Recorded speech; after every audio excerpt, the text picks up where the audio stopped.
네, 오늘 국회 본회의에서는 민주당이 추진하는 김 여사 특검법 수정안이 표결에 붙여집니다.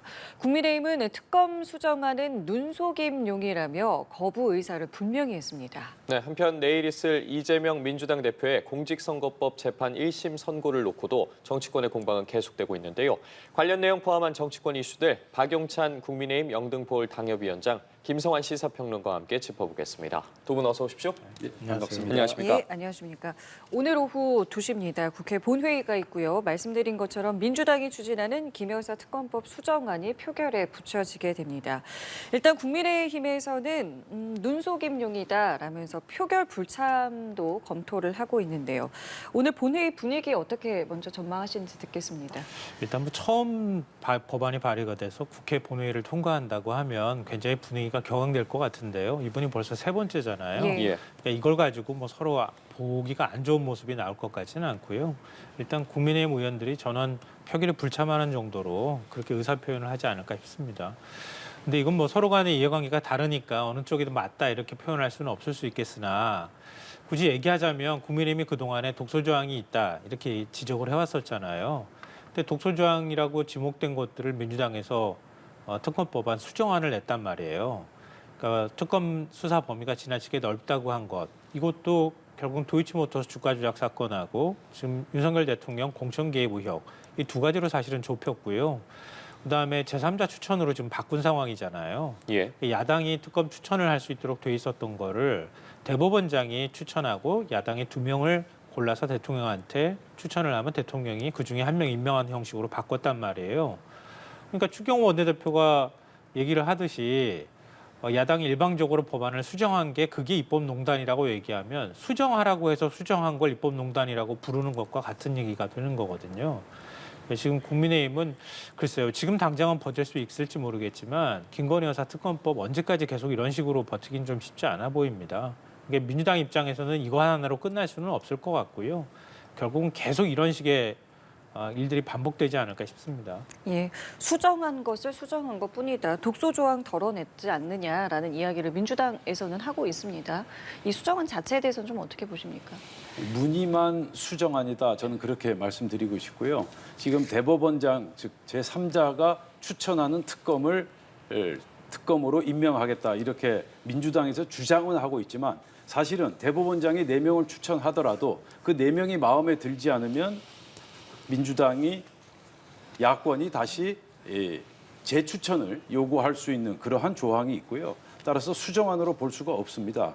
그리고 이제 그 특검 내용을 보더라도 사건 14개 사건을 수사하겠다 해서 지금 3건으로 줄였다고 하는데 명태균 사건 그리고 주가 조작 사건 외에 이러한 조항이 있습니다. 위해 수사 중 인지된 관련 사건 등도 수사가 가능하다. 이 얘기는 무슨 얘기냐면 주가 조작 사건 그리고 명태균 사건 외에도 다른 사건도 얼마든지 수사가 가능하다. 따라서 14개에서 3개로 줄인 게 아니라 모든 사건을 다 수사할 수 있다라는 얘기와 다를 바가 없습니다. 그래서 특검 추천 절차 그리고 그 내용에 있어서 전혀 바뀐 게 없다. 그래서 저희 당으로서는 도저히 받을 수 없는 그러한 특검 법안 수정안이다. 그렇게 말씀을 드리겠습니다. 네, 그렇기 때문에 말씀하실 게 예. 있으신가요? 반대를 위한 반대로 자꾸 들리는 이유가 뭐냐면요. 그러니까 방금 전에 말씀하셨던 것처럼 세 번째 수사하는 과정에서 인지된 사건에 대한 수사를 하는 거는요. 다른 특검법 안에도 대체적으로 들어가 있던 내용이에요. 왜냐하면 별건 수사까지는 아니더라도 그러니까 수사를 하는 과정에서 거기서 다른 불법적인 혐의가 포착이 됐을 경우에는 수사할 수밖에 없잖아요. 그러니까 그거는 굳이 기타 사항 이 정도로 취급해야 될 문제지 그것 때문에 특검법을 반대한다고 하는 건 좀 명분이 떨어진다 생각하고요. 그리고 제3자 추천은 사실 최상면 특검법 얘기 있을 때도 얘기가 나왔던 거고 한동훈 대표조차도 제3자 추천 얘기를 했었던 거란 말이에요. 근데 제3자 추천을 하는 데 있어서 비토권이 문제라고 하면 한동훈 대표가 국민의힘 의원들하고 논의를 해서 수정안을 내면 되잖아요. 근데 수정안을 안 내잖아요, 지금. 그러니까 대통령이 기자회견에서 이건 반헌법적이다. 이렇게 일종의 가이드라인을 주니까 무조건 특검법은 안 됩니다. 이렇게 얘기하는 것과 다름이 없는 주장을 저는 하고 있다 이렇게 생각합니다. 제가 재반박 좀 드리자면 예. 지금 주가 조작 사건 같은 경우는 지금 고등검찰청에 지금 항고가 돼 있고요. 그래서 수사가 진행 중인 사안입니다. 그리고 명태균 사건도 지금 창원지검 그리고 공수처에서 수사를 하고 있지 않습니까? 특검이라고 하는 것은 수사가 미흡하거나 미진하거나 부족할 때 보충성의 원칙에 따라서 진행되는 절차가 특검인데 그러한 기본적인 보충성의 원칙에 어긋난다. 그 말씀을 드리고 싶고요. 위 수사 중 인지된 관련 사건 등도 수사가 가능하다. 이 얘기는 별건 수사 그리고 모든 사안을 다 수사할 수 있다는 얘기와 다름없다는 말씀을 다시 한번 드리겠습니다. 예, 그 수정안이 오늘 본회의에서 표결이 되는 것이고 민주당에서는 만약에 대통령이 거부권을 행사하게 되면은 이달에 또다시 재표결을 하겠다라는 입장인데 그렇죠. 지금 뭐 말씀을 하셨습니다만은 오늘은 어떻게 넘어가더라도 이제 재표결까지 약 2주 정도 있는 기간 동안에 어떤 변화가 있지 않겠느냐라는 것들을 또 민주당에서는 기대를 하고 있는 것 같아요. 이 부분에 대해서는 어떻게 좀 보십니까? 진짜 2주 뒤, 즉 28일경으로 지금 예상되고 있는데요. 재표결에서 어떤 결과가 나올지 사실 알 수 없죠. 그러나 지금 저희 당내 사정을 보면 2차 김건희 특검 법안 때보다 훨씬 더 단일 대오 분위기가 강력해지고 있다. 그렇게 볼 수가 있습니다. 지금 민주당에서 제기한 특검 법안 보면 14개에서 3개로 줄였다가 또 본인들이 정치 상황이 유리해지면 제3자가 아닌 야당이 추천하는 특검을 추천하겠다. 뭐 이런 식으로 이랬다 저랬다. 이 호떡 뒤집듯이 막 특검 법안을 막 이렇게 바꾸는 그래서 지금 김건희 여사 특검 법안이 거의 호떡 신세다라는 그러한 비아냥까지 나오고 있는 그런 상황인데요. 저희가 2주 뒤라고 해서 저희 당내 단일 대오가 흔들릴 가능성은 별로 없다. 지난번 특검 법안 때 4명이 이탈하지 않았습니까? 예. 제가 볼 때는 2주 뒤에 있을 재표결 때에는 4명보다 더 적은 인원이 이탈할 것이다. 저는 그렇게 전망하고 있습니다. 예, 알겠습니다. 그리고 오늘 오후에 있을 본회의 직전에 여당 같은 경우에는 의원총회를 엽니다. 이 자리에서 이제 한동훈 대표가 추진 중인 특별감찰관과 관련해서 결론을 낼 것으로 보이는데 관심사 중에 하나는 이걸 이제 당론으로 지정할지의 여부입니다. 지금 뭐 친한계와 원내 지도부 간에 좀 이견이 있다고 들려오고 있는데 여당에서 어떤 결정을 내릴 거라고 보십니까? 일단 추경호 원내대표가 야당과 협상하도록 한다. 뭐 이 정도에서 합의가 이루어지지 않을까 싶거든요. 이걸 놓고 뭐 표결에 들어간다고 하면 결국은 찬반으로 갈리지 않겠습니까? 거기에 따라는 뭐 마음의 앙금이라고 해야 될까요? 이런 것들이 남을 수밖에 없고 나중에 당이 더 안 좋은 상황으로 가게 될 경우에는 아마 그게 빌미가 될 가능성이 굉장히 높습니다. 그러니까 정치적으로 굉장히 부담스러운 상황인 거죠. 그리고 또 한동훈 대표가 이걸 또 키를 잡고 가기에는 좀 원외 인사기 때문에 원내일을 추경호 원내대표가 내가 그걸 의장을 맡고 한다고 얘기를 한 바가 있기 때문에 한동훈 대표가 그걸 주도권을 가져가기는 어려울 거예요. 그러니까 일종의 이제 친한계와 친윤계가 큰 갈등 없이 마무리할 수 있는 과정은 추경호 원내대표가 이 문제에 관해서 야당과 협상한다. 이 정도일 것 같고요. 그러니까 북한 인권재단 이사 문제는 윤석열 대통령이 여야 합의하면 임명하겠다 이렇게 얘기한 거에 뭐 맥락상으로는 굳이 그 부분을 연기하지 않겠다라고 고집하지 않겠다고 하는 의미가 좀 담겨 있는 것으로 여권에서는 해석하고 있는 것 같아요. 그러니까 결국은 이제 야권에서 김건희 여사 특검법을 계속 밀어붙이는 상황에서 대안의 형태로 특별감찰관을 얘기를 하고 있는 거기 때문에 이것까지 만약에 당내 갈등으로 인해서 받아들이지 않을 경우에는 특검법을 거부할 명분조차 사라진다고 하는 위기의식이 있어서 오늘 의총은 좀 무난하게 특별감찰관을 추천하는 것으로 끝내지 않을까 그렇게 생각하는데요. 다만 이제 문제는 이걸 겁니다. 그러니까 여권에서 특검법을 막는 것도 그렇지만 특별감찰관은 국민들이 생각할 때 이게 대안이 아니라고 하는 인식이 강하잖아요. 여론조사 결과도 대체적으로 그렇게 나오고 있고요. 그럼 특별검사를 임명하는 문제와 관련해선 그러니까 여기서 더 밀리면은 공멸한다고 하는 위기의식이 작동하고는 있지만 언젠가는 계속 밀릴 수밖에 없는 상황이란 말이에요. 국민 여론이 뒷받침이 되지 않기 때문에 그러면 같이 떨어지자고 하는 얘기나 다름이 없단 말이에요. 이게 궁극적인 해결책은 될 수 없다. 언젠간 지금은 잠시 이렇게 뭐 미봉책으로 끝나거나 넘어갈 수는 있겠지만 언젠간 이해관계가 갈리거나 당내 갈등에 촉발이 될 수 있는 기제가 될 것이다 이렇게 생각합니다. 예. 그리고 오늘 의총에서 말씀해 주신 것처럼 특검관 추천과 이 북한 인권재단 이사 임명과 관련해서 연계를 어떻게 처리할지 관심인데 만약에 이를 연계하지 않는다고 했을 때 민주당에서 그럼 특검관 추천에 대해서 받아들일 거라고 보십니까?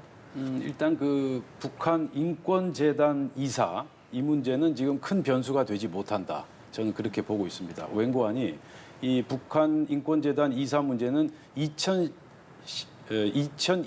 10월에 당시 저희 원내대표가 주호영 원내대표였을 겁니다. 그 당시에 민주당에서 공수처를 출범시키기 위해서 굉장히 강력한 드라이브를 걸었는데, 자 그렇다면 공수처 출범과 맞물려서 우리 당에서, 당시 자유한국당이었죠. 국민의힘이었죠. 국민의힘에서 제기한 협상 카드가 북한 인권재단 이사였습니다. 그러니까 민주당에서 요구하는 공수처 출범을 받아줄 테니까 민주당은 우리 국민의힘에서 요구하는 북한 인권재단 이사를 받아달라라는 협상 카드였습니다. 그런데 지금은 그러한 협상 분위기가 아니거든요. 따라서 특별감찰관 문제와 북한 인권재단 이사 문제는 지금 연계되지 않는다라는 말씀을 드리고 싶고요. 예. 지금 민주당에서 특별감찰관 중요성에 대해서 굉장히 강과를 하고 있는데, 지금 윤석열 대통령 임기가 2년 반이 남아 있지 않습니까?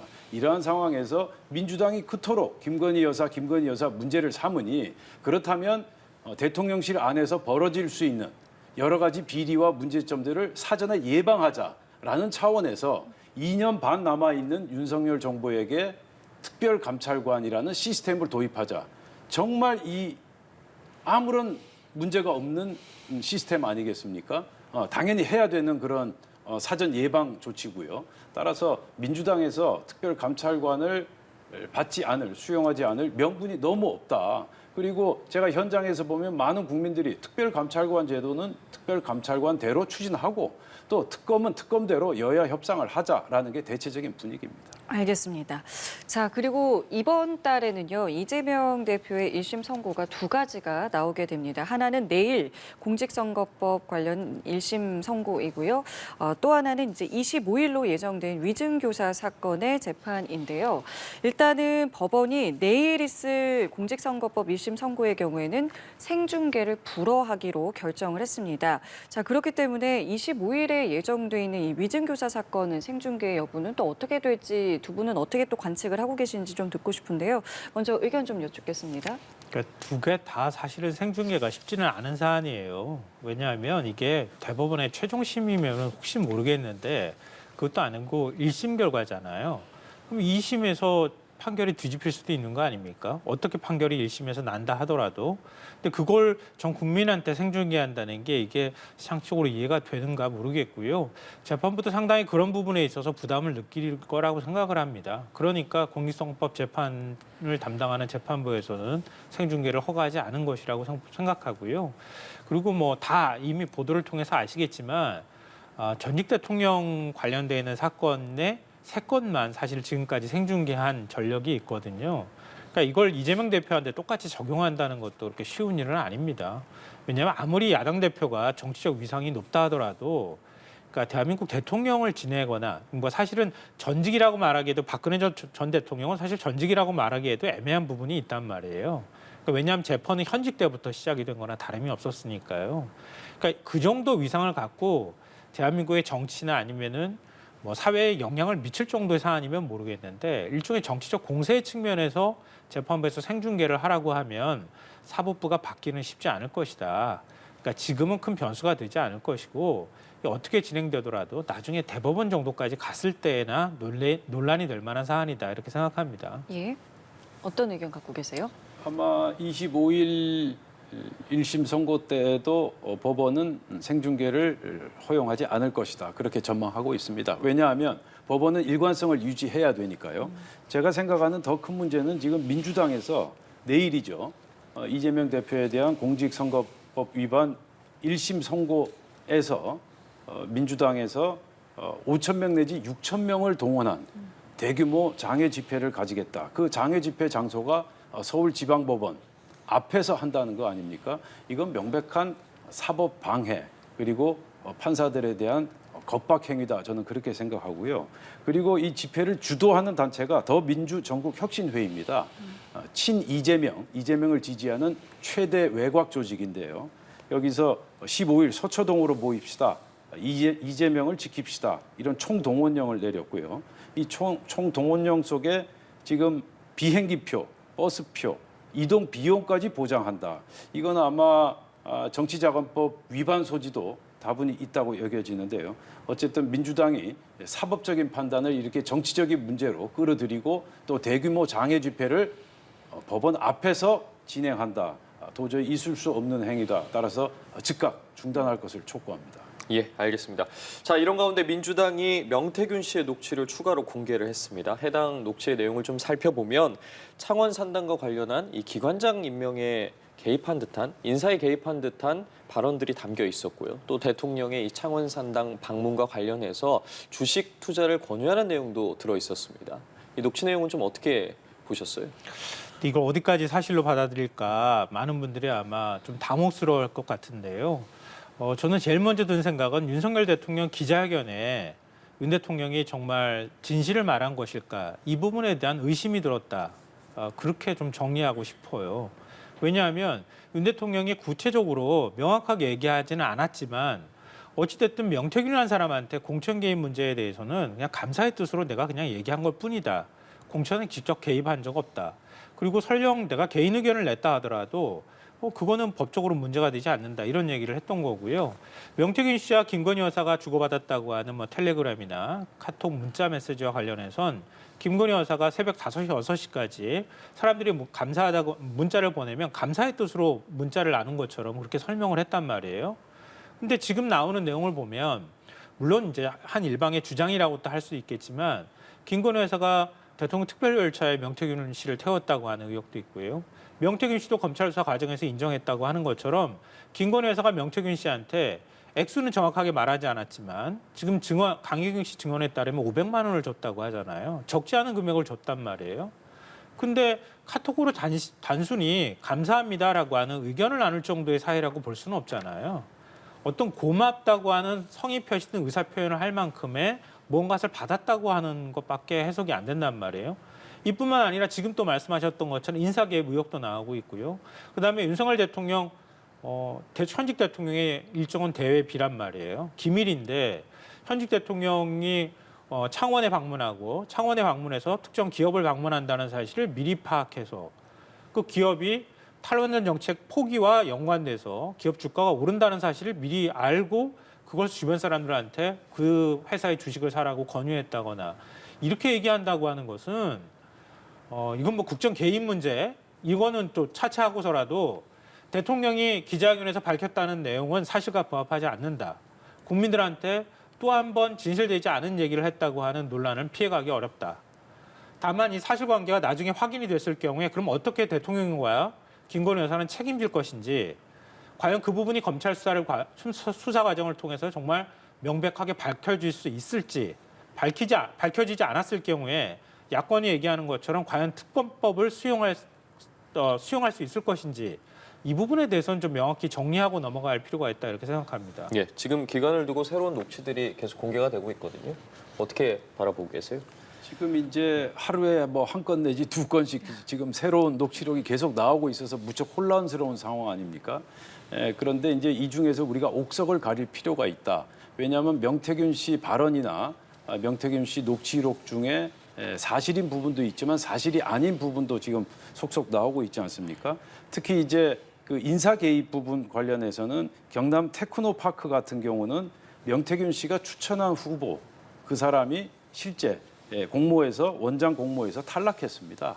따라서 이 부분은 그렇게 우리가 주목해서 볼 부분은 아니고요.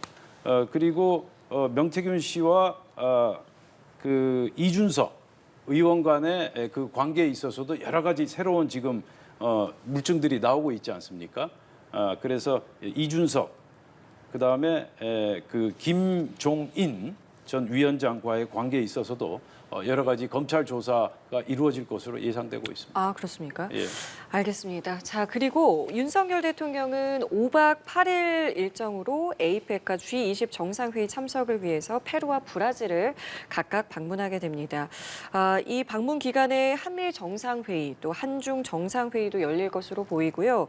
트럼프 당선인과의 회동도 성사될지 여부도 관심이 모아지고 있는데 두 분께서는 어떤 의미 있는 대화가 필요하다고 보시는지 끝으로 듣겠습니다. 지금 트럼프 효과가 한국 경제에 바로 직접적인 영향을 미치고 있는 상황이잖아요. 예. 주가 환율부터 시작해서 뭐 지금 가상화폐까지 대한민국 경제가 흔들린다고 얘기할 정도의 상황이란 말이에요. 특히 이제 트럼프 대통령이 한국 제품에 대해서 관세를 부과할 가능 10%에서 20%의 관세를 부과할 가능성이 이제 높다 이렇게 얘기를 하고 있단 말이에요. 근데 그런 문제들, 당면한 문제들을 어떻게 풀어가야 할 것인가, 이 부분에 대한 정리가 좀 필요할 것 같고요. 근데 다만 이제 이번에 한미 정상회담이 열린다 하더라도 긴 시간에 걸쳐서 이런 문제를 다 논의할 만큼의 시간은 주어지지 않을 가능성이 이제 높아서 이번 다자회의를 통해서 뭔가 의미 있는 성과를 내기는 쉽지 않다.